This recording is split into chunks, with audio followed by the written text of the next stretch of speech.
سبحان اللہ۔ اور امام قاسم نے اتنے بڑے پہلوان جس کے پہلوانی کا ڈنکا پورے ملک شام میں بجتا تھا، اس کے گردن پر ایسا بھرپور وار کیا تھا کہ اس کا جسم تھوڑی ہی دیر میں زمین پر ٹھنڈا ہو جاتا ہے۔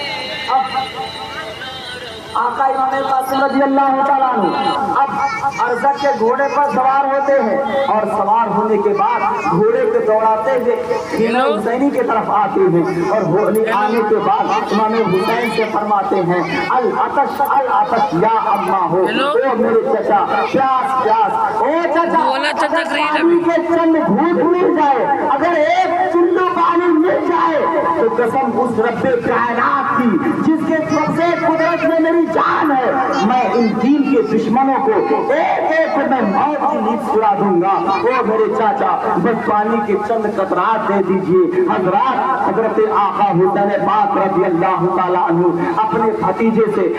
بھتیجے کو کلیجے سے لگاتے ہیں اور کہتے ہیں او شہزادے بس چند ہی لمحات کا وقت ہے، چند ہی لمحات صبر کر لے، بس چند ہی لمحات کے بعد تجھے ساقی کوثر نانا جان کے مقدس ہاتھوں سے تجھے جام کوثر کا پینا نصیب ہو جائے گا، اس کے بعد شہزادے تجھے پھر کبھی پیاس نہیں لگے گی۔ حضرات محترم اتنا سننے کے بعد آقا امام قاسم پلٹ پڑتے ہیں، پھر یزیدی کتوں کی طرف پھر دوبارہ ان کے لشکر کی طرف پلٹ جاتے ہیں، اور پلٹنے کے بعد پھر وار کرنا شروع کر دیتے ہیں۔ ابن سعد نے جب پھر یزیدیوں کی طرف گھوڑے کو دوڑاتا ہوا امام قاسم کو دیکھا تھا تو کہا تھا اے یزیدیوں، اے میرے قوم کے لوگوں، اے میرے لشکر کے لوگوں، کان کھول کر سن لو، ارے اس بچے کو معمولی بچہ نہ سمجھو، یہ فاتح خیبر کا بیٹا ہے، حسن مجتبیٰ کا بیٹا ہے، اس نے بڑے بڑے نامی پہلوان کو موت کی نیند سلا چکا ہے، ارے اس کو معمولی نہ سمجھو، اس کو چاروں طرف سے گھیر کر کے شہید کر دو،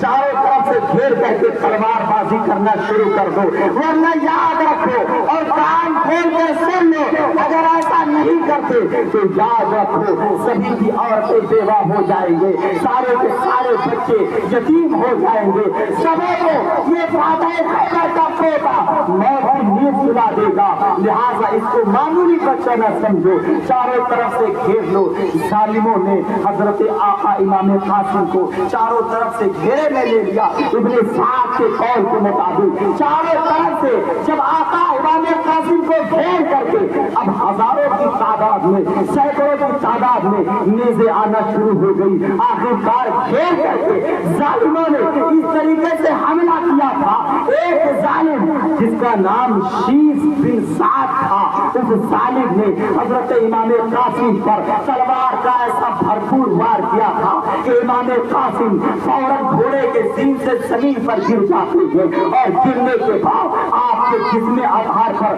27 تلوار کے نشان بن جاتے ہیں، اور زمین پر گر کر کے امام قاسم نے کہا